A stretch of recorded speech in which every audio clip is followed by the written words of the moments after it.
And now, Mystery Theater.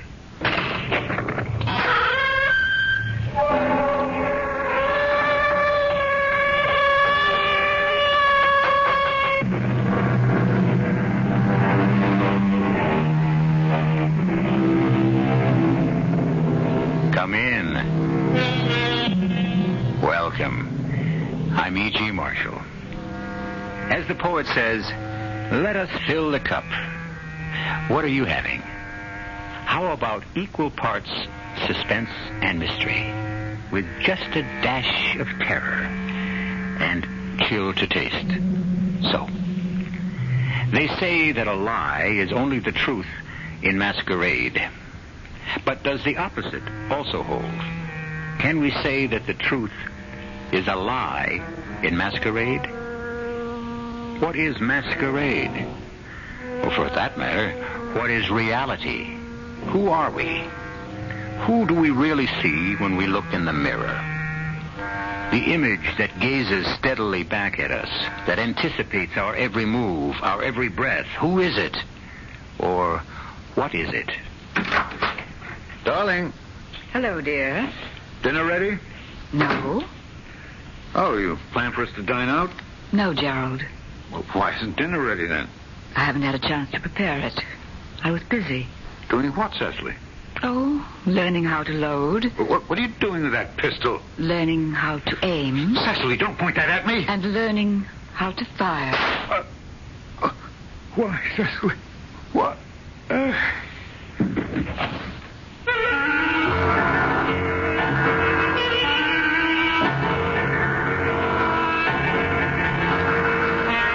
Our mystery drama, The Many Names of Death, was written especially for the Mystery Theater by Sam Dan and stars Alexander Scourby.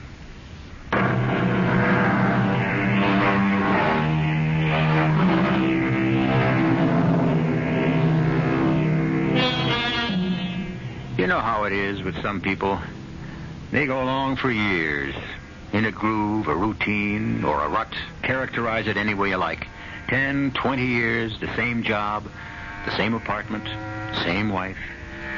It might just occur to a man to ask himself, is this all I have to look forward to? There are those men who ask this question and keep asking it. But these are the men who rarely do anything about it. It's the men who don't ask, who seemingly plod along contentedly and quietly. Oh, yes. Look out. Look out for Gerald Furlong, who fills all the specifications we have just stated.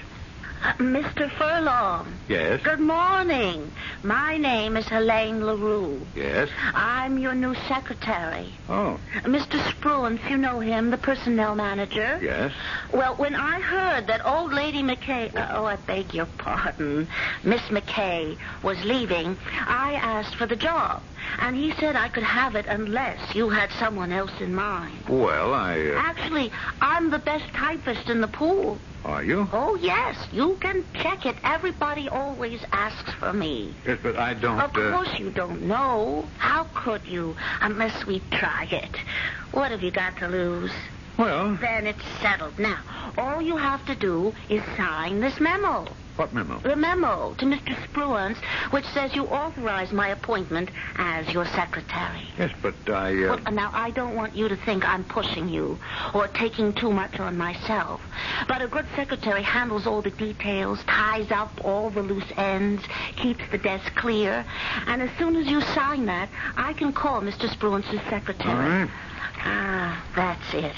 Yes, sir. Oh, Mr. Furlong, you do have a bold, strong handwriting. Unusual, sir, but that's to be expected. Expected? Oh, yes. You see, your name is Gerald. Yes?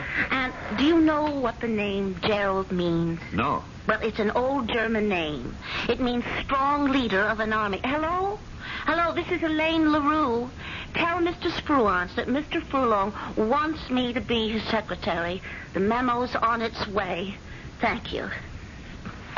Well, strong leader of an army. Don't you feel like one? I'm afraid I don't live up to my name. Oh, you just think you don't. My dear young lady, I know I don't. Don't call me that. You dear young lady. Why? Does it offend you? Yes. Oh, I'm sorry. When you call me your dear young lady, you're putting yourself down. I'm afraid I don't understand. Well, you make yourself sound like an old man. And you're not. You see, I worked in personnel. I had to check everyone's records. Now, Miss LaRue, those records are highly confidential, and they're... Aaron, you're only 45. It's true that you look 55. Now, Miss LaRue, one thing I frown upon in this office is the discussion of personal matters. Of course. If you went about things differently, you would look 35. Miss LaRue, I have some letters to dictate. Yes, sir. This is to Mr. Oliver Stevens at Carpenter and Stevens. You'll find the address in the files. Dear sir, pursuant to... Yes, sir. Read that back, huh? All you said was, dear sir, pursuant to... Oh, yes. Pursuant to our agreement, I must inquire of you, Miss LaRue. Yes? You know, you've gotten off here on the wrong foot. But, Mr. Furlong... I dislike flattery. I intensely dislike it. I despise it. But... please do not interrupt me. I am not a fool. Oh, I never said you were. Your flattery is doubly obnoxious because it's so... So what, Mr. Furlong? Because it's so extravagant, so obvious. Oh, but I wasn't... Look, I might tolerate flattery that's clever. But you, my dear young lady, are ludicrous. There you go again. Calling me your dear young lady. I'll call you anything I like. I'm your employer. Well, why am I ludicrous? Now, how can you tell me that I could look like a man of 35? Because it's true. Do you know what 35 is? I know what it looks like. 35. That's another world, another generation. I know. Tell me that I could look 35 again is well, it's an insult to my intelligence. I could make you look 35. What did you say? Well, you'd have to dress differently, wear colors, let your hair grow long. Miss LaRue, this conversation has become far too personal. We can end it any time you say. Now, pursuant to our agreement, I must inquire of you if you feel obligated to provide financing for... Yes, Mr. Furlong. At the risk of sounding foolish, why did you say I could look 35? I learned something about you, Mr. Furlong. How could you learn anything about me in so short a time? Well, I learned that you're a man who fights against his name. I haven't the faintest idea of what that means. Your name, Gerald, strong leader of men. Oh. Oh, why do you fight it? Why do you deny it? It's what you were meant to be. Really? It's true. Who says so? I do. And how would you know? Because I believe in nomenology. Oh, it's the science of names. I believe that our names tell us what we are. I think that's ridiculous. Do you? Well, I think birth itself is a mysterious happening. And that parents unconsciously have an insight into what their child could be, and they name him accordingly. They might not even be aware of it. Gerald. Well, I'm certainly not a strong leader of men. But you could be. You have it in you. It's ridiculous. Oh, you said that before. I'll say it again. Why is it any more ridiculous than any other belief? Why is it any more ridiculous than, say, astrology? Tell me, what does Helene mean? Light. A torch. From the Greek. Light? Yes, light. Have I brought you any?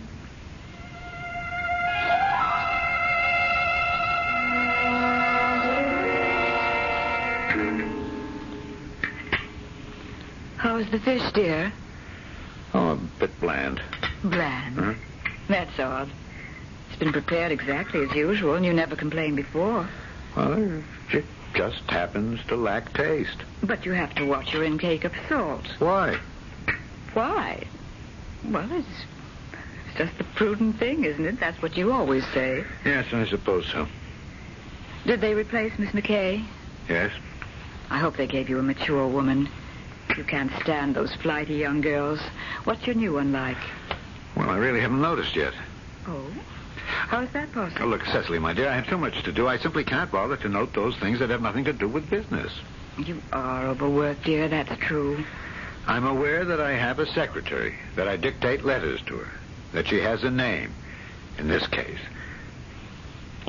What she looks like, well, I simply couldn't remember.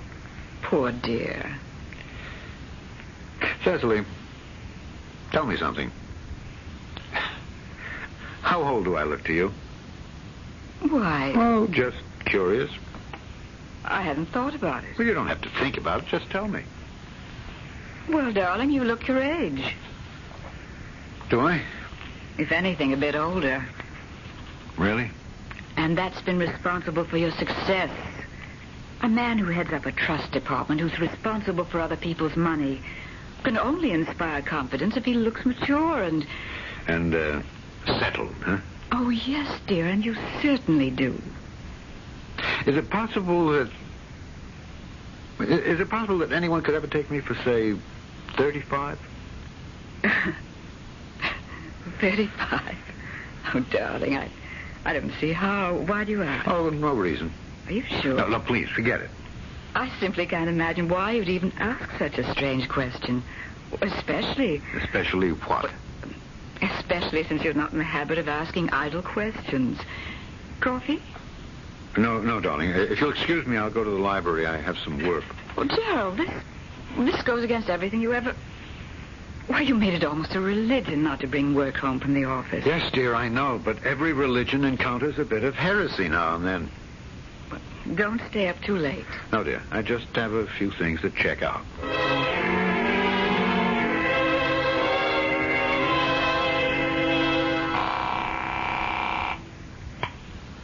Hello? Miss LaRue? Oh, good evening, Mr. Furlong. Good evening. I was waiting for your call. But what do you mean you were waiting for my call? Well, and I was right. You did call, didn't you? Well, yes. However, my secretary has to expect to work all hours, and if you object, then perhaps you'd better resign. Oh, I don't mind. I don't mind at all. You have such a fascinating voice. Now, see here, Miss LaRue, this is a business call. Of course it is. Look, I had so many things to do today that I can't recall if I sent a letter to Mr. Oliver Stevens. Mr. Oliver Stevens of Carpenter and Stevens. That's right. Because if I forget to write one... Well, you did, Mr. Furlong. You dictated it, and I typed it and mailed it. Good. That is a relief. Otherwise, I'd have to call him this evening and explain that he shouldn't expect to... No, the letter went out. Well, that's what I wanted to know. Is there anything else? No, I can't think of anything. Oh, then, good night, sir. Good night. Just another minute. Could you tell me what the name Cecily means? Cecily? Mm-hmm. Oh, yes, sir. That's, a Latin name. It means one who is in the dark or blind.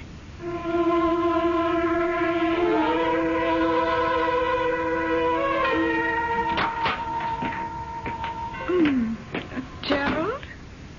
Yes, dear. Did I wake you? I'm sorry. Oh, working at night's the worst thing in the world for your nervous system. Yes, dear. I'll just brush my teeth and get right to bed.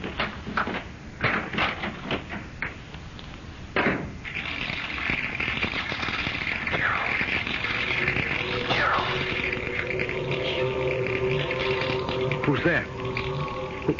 Gerald, Who's talking to me? look in the mirror, Gerald. I am. I'm looking in. Don't you see me? What is all this? I must be having an hallucination. Look in the mirror, Gerald. Who do you see? I see myself. No, you see me. who are you? The image you cast in the mirror. That's me, isn't it? No. That's me. I can't believe this. You're what? What? Drunk? You never drink? Mad? You're the sanest man in the city. I'm seeing things. Why? What's happening to me? That's it, Jerry. What is happening? I've gone mad. You will be. Soon, Jerry. Unless you fire that girl. Which girl? Oh, don't play games with me. I've looked at your face for the last 45 years. You have no secrets from me. Why should I fire her? You know why. I don't know what you're talking about. If you don't get rid of her, you're headed for ruin, disgrace, death. How can you say that? It's true. You know it's true. Don't you, Gerald? Deep down, way down. Don't you know where it must end? How it must end? Yes. Use your common sense and fire her. First thing in the morning. Will you do that, Gerald? Yes. First thing in the morning, I'll fire her.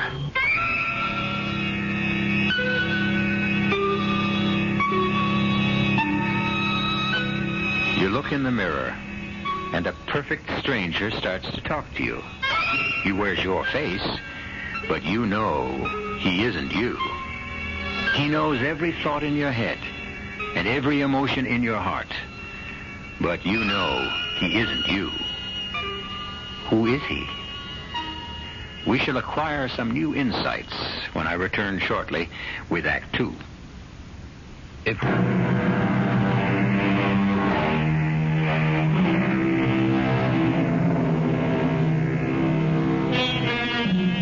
There's a face that looks back at our own each time we gaze into a mirror. But is it always the same face? The quick answer, the automatic answer is yes, certainly, of course. This teaches that we should never answer anything without pausing for thought. We might get the same surprise that happened to Gerald Furlong. It was the same face, but it wasn't his. Good morning, Mr. Furlong. Good morning, Mr. LaRue. Come into my office, please. Yes, sir.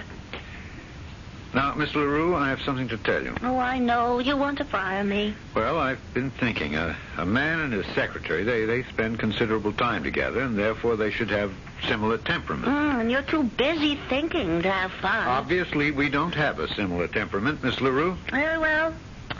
I'll go back to the pool, and you can get yourself another dried-up old maid to match the one you've got at home. Now, see here. Yes, what is it you want me to see?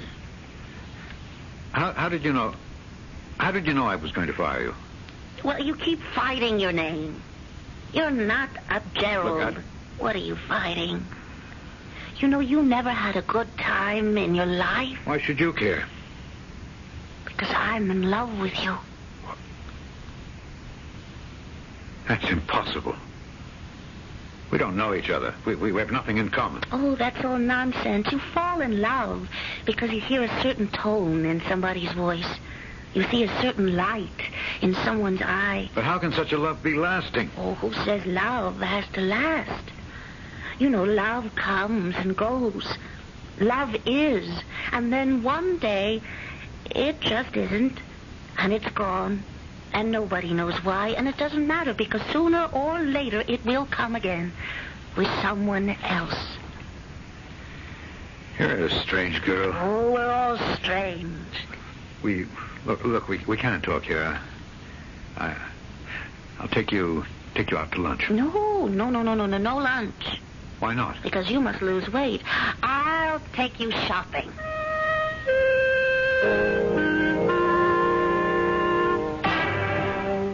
Oh, I like that jacket. And with the aqua shirt. Oh, but I only wear white shirts. Oh, that's all in the past, darling.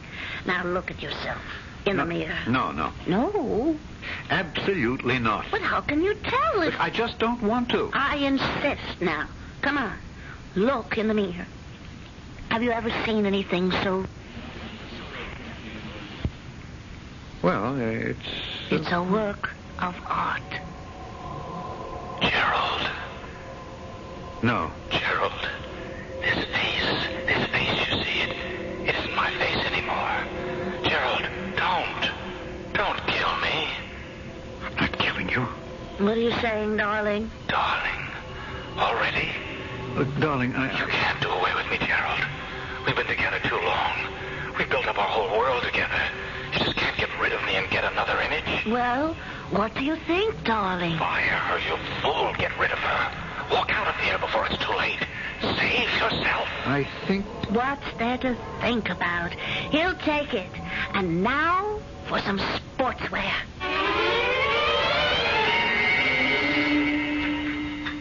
Good morning, darling. Morning. Bacon is ready. Will you have 2 eggs? We have cereal. just a cup of coffee. But you must have breakfast. No, I'm fine. Just coffee. Darling, where did you get that suit? Oh, I did some shopping last week. You like it? Well, it looks a bit Yes. young for you. Young? And that shirt and the tie, well, those colors are quite violent. Violent? It's hardly the image for a trust officer. And besides, dear, middle-aged men who strive for a juvenile look only succeed in making themselves appear ludicrous. Which is how I appear to you. Oh, no, I didn't mean that. I only... Oh, look, we shouldn't quarrel, especially today. I have to go to Chicago. Oh? Just for a few days. We have to investigate a financial... But you'll never travel, dear. Well, I can't refuse this client. No, I suppose not. I'll cut the trip as short as I possibly can. Yes, dear.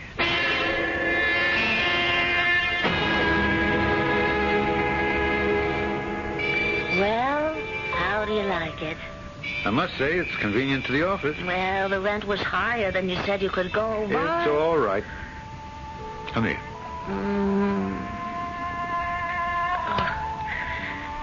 I must say, you learn fast. I didn't have to learn. I always knew it. It was just out of practice, that's all. Let me show you what I bought me this afternoon. Look, I hope your account isn't overdrawn again. Oh, it was a steal. My first mink cape. Oh. Was it necessary? No, that's not my Gerald. The king of the army. It's the old trust officer speaking. Oh, I just asked. Don't you want me to keep warm? Of course. That's better. What would you like to do tonight? Oh, what are we supposed to be doing? I'm supposed to be taking a client to a long and involved business dinner. Oh, well, then let's go to the High Hat Club. I think I heard of that place. What'd you hear? I don't think it's the kind of establishment I should be seen at. Then what are we waiting for?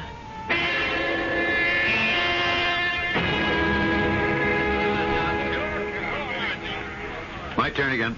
I'll bet. Marty! Hi. Hey, Gerald, this is Marty Trainer. He owns the place. Gerald Furlong. How do you do? Oh, Furlong, huh? That's a good name for a horse player. Oh, he doesn't have to play with the horses, Marty. He's too skillful with the thighs. I'm afraid it's beginner's luck. When you're hot, you're hot. If you're on a streak, ride it. I will. Bet it all. You won, darling. You won. You won. Let it ride.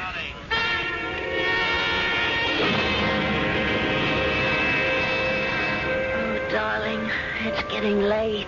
Yes, I know. You should be getting home. Oh, I wish I didn't have to go. So do I. You know the right thing to do? I should divorce Cecily and we ought to get married. Why should we get married? Because we're in love. Oh, weren't you in love with Cecily once? Well, yes. And that's why you married her, but it didn't help. It didn't keep your love alive. You and I, we'll be different. No, we won't. We may love each other till the day we die, and we may fall out of love tomorrow morning. But I want us to keep our love. Oh, love can't be a guaranteed investment. Isn't the here and now enough?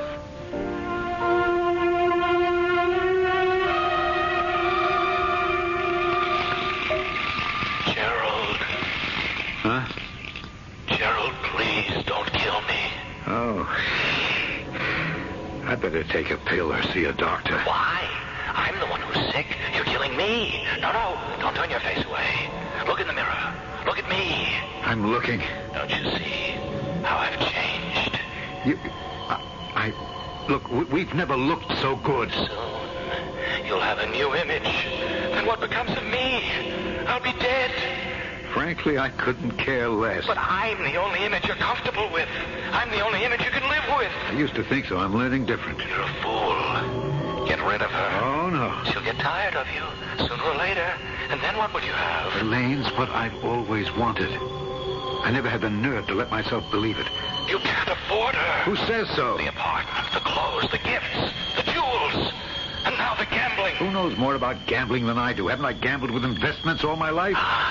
It's not the same thing. Except this time I'm enjoying it. I'm enjoying life. It can turn all at once. It can sweep you away swiftly, suddenly, like a tidal wave. Gerald, get rid of her. You'll never know what hit you. No. She'll kill both of us. I don't care. I don't care. Gerald? What do you want? I thought I heard you talking to someone. You what? I heard you talking to someone. Oh, come on. That's ridiculous. I thought so, too, at first. But lately it seems... Well, you seem to be having angry conversations. Indeed. About what? I don't know, but I'm sure I hear voices. You sure you're all right, dear? Is something wrong? No. That no sounds like yes. Oh, I suppose I'm a little bit lonesome these days. I see so little of you. Look, darling, things are becoming impossible at the office. You know, the way the market is behaving. I know. There are terrible pressures on you. Why don't you quit? Quit? Yes, dear, quit. Find something else. It isn't easy to get a new job at 45. But you don't look 45. You look at least 10 years younger. Well, how would we make out while I was looking around? Well, you've been very judicious with our money. We should have quite a bit put by. Cecily, we don't have. In the present market, our holdings have, well, they haven't done well. They've lost considerable value. Oh. It's my fault. I'm sorry. Well, there's my inheritance. Oh, no, we couldn't... It's $50,000. No. We must never touch it that. It could help ease us along. Cecily. Oh, Cecily. You're too good to me. Don't say that. I love you. Let's start life all over. Is it something to think about? Yes, it is something to think about.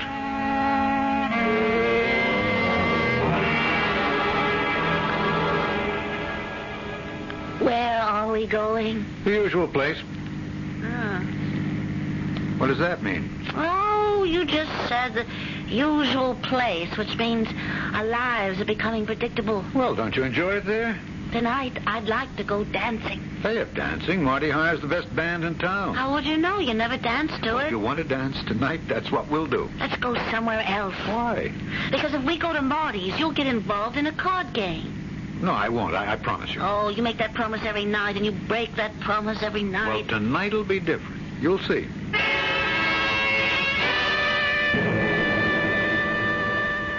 Gerald, I want to go home. Darling, we can't go just yet. I see no reason why we can't do anything we please any time we want to do it. I've lost too much money. So what? It's only money. I can't quit now. Oh, this place is becoming a bore. I can't afford to. And you're becoming a bore, too. Don't say that.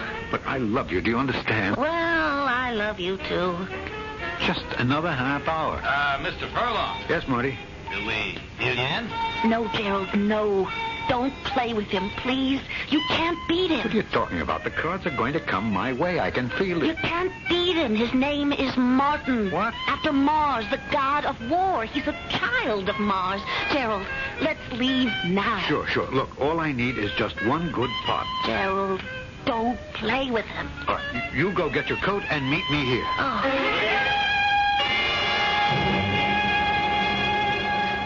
Well, Mr. Furlong, just you and I left, huh? So, no fight for the pot. I believe you were the opener. 500. Oh, a very good bet. I think I'll raise. Make it 1,000. And 1,000 better. A man with confidence. However, another 1,000. $1,000 to you again, Marty. Well, I must respect that. I call. You should. I have a full house. An excellent hand. Good enough to win most of the time, but not good enough this time. What are you... I have 4 little deuces. Oh. So let's see. In the pot where your overall bets are $5,500 and added to your previous indebtedness, we have a total of $35,000. What? That's impossible. I have your markers here, Mr. Furlong. Care to check the arithmetic? Well, no, I don't carry $35,000 around with me in cash. Who does? We can wait till tomorrow. Gerald, are we ready to go? Gerald. Yes. Yes, Helene. We're ready to go.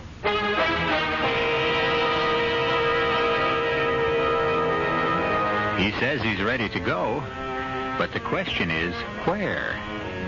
Where do you go when you've just lost $35,000 that you don't have? Where do you go? And what do you do? Well, this could be as good a time as any for Gerald to find out if he can live up to his name, strong leader of men. We'll know everything when I return shortly with Act 3.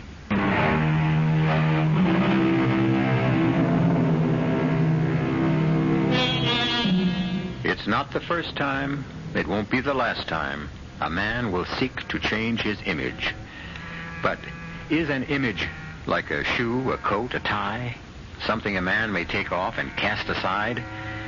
Can an image refuse to be changed? Can it fight back? It's very late at night, after a disastrous evening, and Gerald Furlong is once again confronting an image in the mirror. The image he seeks to change. And until recently, it was such a quiet, unobtrusive, submissive image. Now will you leave, Helene? No. She's ruined you. I can't blame her. Tell Cecily. Confess. Why? Where else can you get the money? The money. The $35,000 you gambled away. I'll... You what? You counted on Cecily's money. You knew it was there. That's why you gambled. That's a lie. Ah, you're talking to me. I can raise it. Where? How? She loves me. She'll let me have it. That's what I've been telling you. Confess to Cecily. Confess everything. No, not Cecily. Helene.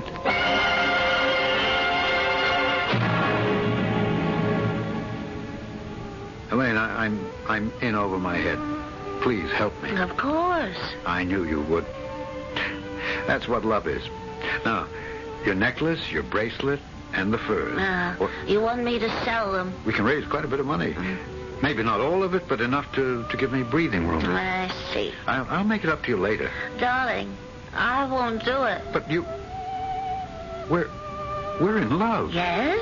You said you'd help me. Help you in the right way. The way you should be helped. What do you mean? The way a man named Gerald should be helped. I don't understand. Gerald, strong leader of the army. Are you going to bow down before the demands of a cheap gambler? I lost the money. Well, how do you know you lost it, honestly? How do you know the cards weren't fixed? I don't. Well, stand up to him. Refuse to pay him. What? But he'll... He'll what? Gambling's against the law here. His club is illegal. He has no claims on you. He can't go to court about it. Yes, but still... Still? Are you going to hold still? Be Gerald. This is how I love you. This is how I help you. Yes. Yes, he has no legal claim. You're right. Yeah, you're right, Mr. Furlong. Absolutely right. I have no legal recourse. Then I shall say good day to you, sir. But I have other alternatives. Yes, I can imagine. Can you? I can imagine that you'll try to frighten me with your underworld connections. Underworld connections? You've seen too many movies. You think you can scare me with strong-arm tactics? I'm not afraid of you. Why should you be? Or anyone else. I've been in a war. I know how to use a weapon. I have one in my house. I can defend myself, and I will. Now, you are a trust officer for an important brokerage house, huh? Oh, I see. Blackmail. I'm not afraid. I'll deny I was ever in here. You can't. You see, we have proof. What do you mean by proof? Well, now, when I press this button, that white screen comes down from the ceiling. And another button, and we have a projector. And now we have a motion picture, and look who the hero is. Oh. Why, it's you. I don't believe it. Ah, Mr. Furlong, isn't it true? One picture is worth 1,000 words. How well you photograph. I mean, there you are, betting, raking in the money. Oh, you are a gambler, sir. That's obvious. So how you relish what you're doing, huh? Well, have you seen enough? What will you do with it? Show it to my management people? Oh, yes. Well, it won't do you any good. They'll fire me. That won't get you your money. Oh, yes, it will. What do you mean? They're not responsible Now, for what listen, we exhibit this little documentary. We tell your management, unless they make good on your debt, we will show the picture to their clients. We will say to them, here is how a man who handles your money amuses himself in his spare time. Is he doing this with your money? I think your management will pay us off, don't you? You, violence? Who needs violence when this kind of persuasion is so much more, persuasive? I need time. Of course. Take a few days, take a week, even more. And think about it. I'm sure something will occur to you.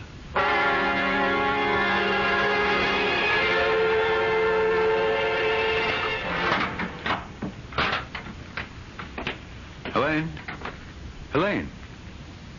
What the place? It's empty. What happened? She's gone. She's disappeared and she took everything. What's this? Darling, love comes, love goes. And for us, it's over. Think about me as I shall think about you. And remember always, remember your name is Gerald, strong leader of a host. She's gone. She's gone. Of course she's gone. What did you expect? Where are you? Where do you think I am? Look in the mirror. A mirror. What? Small mirror with a pearl-encrusted border. She was going to take it along with everything else, but she forgot. Well, what are you going to do now? No. No, I'm going to... It's not too late. Get down on your knees to Cecily. Pray to her to forgive you. Never. No, not to her. Not to Cecily. You can't afford to have pride. I'll get the money somehow. Oh, no. Not that way. I know what you're thinking. Look, it's the only way. I won't let you. I won't let you kill her. I'll stop you. It'll be a burglar. No. Yes, a burglar, and he killed her. No. No, Gerald. That's how it happened. I've got the gun at home. Don't do it, Gerald. She'll be angry, but in the end, she'll forgive you. I'll have an alibi. They'll never be able to prove Gerald, it. don't. Don't kill her for her money. I have to. I won't let you. You can't stop me. I can warn Cecily. How could you? You can't. I'll stop you. I'll kill you first.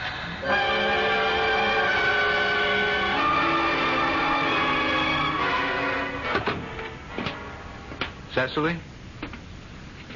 Cecily, where are you? Here. I'm here, darling, in the living room. Oh. How are you? As well as can be expected. What does that mean? Considering that my husband has A, deceived me with another woman, B, squandered every dollar he has in the world, and C, plans to murder me for my inheritance, I don't feel too badly. What on earth are you... Is it true? Look, where could you possibly get such a crazy idea? You told me. I told you? Yes. Strangest thing happened. I was sitting at the mirror combing my hair. And I looked in the mirror, and it wasn't my face at all, but yours. What? That's impossible. And you started to talk to me. And you told me everything, including the fact that you want to kill me. No, it isn't true.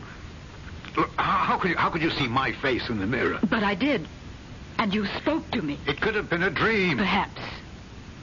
What does it matter? Darling, I love you. Why would I? I suppose I've been blind, but no more. I wish I could convince you.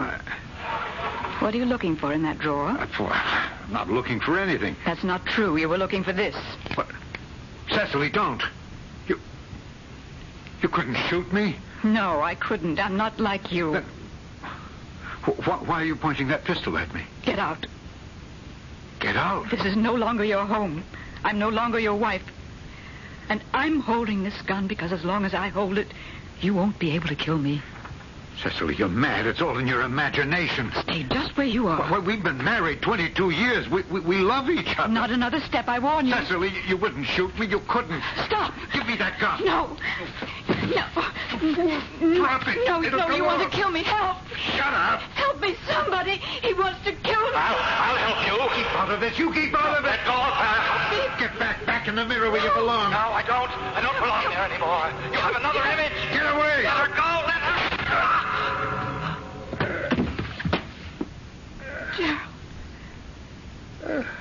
Gerald. He saved you, Cecily. He saved you. Gerald. He's a better man than I am. Who? Look in the mirror. Let me get a doctor. Look in the mirror. Do you see him? Him? I don't see him. Then he's gone, too.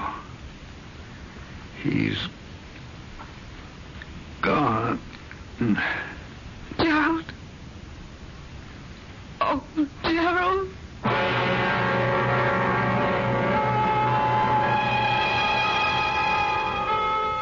They're both gone, Gerald and the image. I know we have the realists in the house and the psychologists who will tell us that they can reduce it all to a matter of the inner self. Split personality, guilty conscience. Well, to each his own. It could have been an image acting independently. Proof, absolute proof, is missing for both sides. I'll return in a few minutes.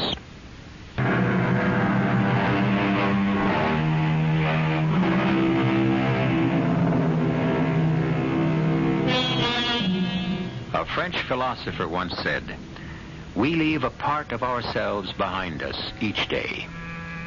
That's true. But where do we leave it?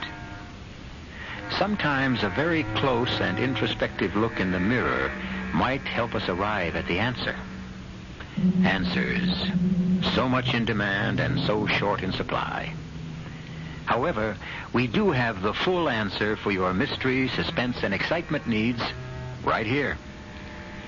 Our cast included Alexander Scourby, Laurie March, William Redfield, and Marion Haley. The entire production was under the direction of Hyman Brown. This is E.G. Marshall inviting you to return to our Mystery Theater for another adventure in the macabre. Until next time, pleasant dreams.